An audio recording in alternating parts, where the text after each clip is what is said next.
The movement condemns in particular Israel's unlawful and aggressive use of military force against unarmed and defenseless Palestinian, Syrian and Lebanese civilian population, including non-violent peaceful protesters. This massacre proves the state terrorism practiced by Israel and the inherently aggressive way in which Israel deals with Arabs.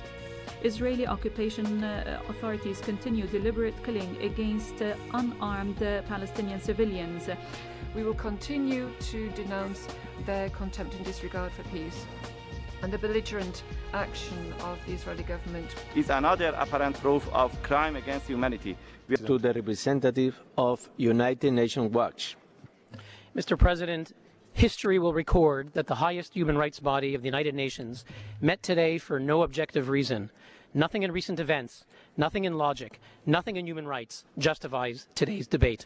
Our meeting is automatic, the consequence of a decision adopted 4 years ago, shortly after this council was created, to keep a permanent agenda item on one country only, Israel.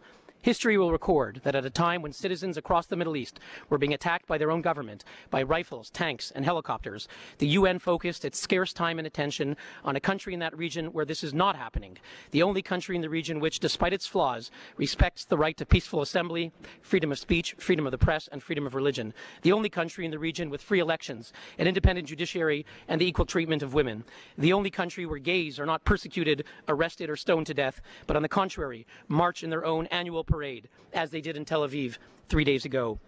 Mr. President, that is why the logic of this agenda item represents the opposite of human rights, and why it embodies the pathologies that so discredited this Council's predecessor. Indeed, this item is so unjust, so biased, so selective, so politicized, and so contradictory of this Council's own principles of equality and universality that it was condemned by the Secretary General himself, Mr. Ban Ki-moon, on 20 June 2007, the day after its adoption. And so we ask, in its recent 5-year review, despite everything happening in the Middle East, why did the Council decide to perpetuate this item, an act to be finalized this week by the General Assembly? Mr. President, history will record that when citizens were being persecuted or massacred by their own governments in Syria, Iran, Yemen, Libya, Bahrain, and elsewhere, the UN chose to turn a blind eye to the victims and instead endorsed the cynicism, hypocrisy, and scapegoating of the perpetrators. Thank you, Mr. President.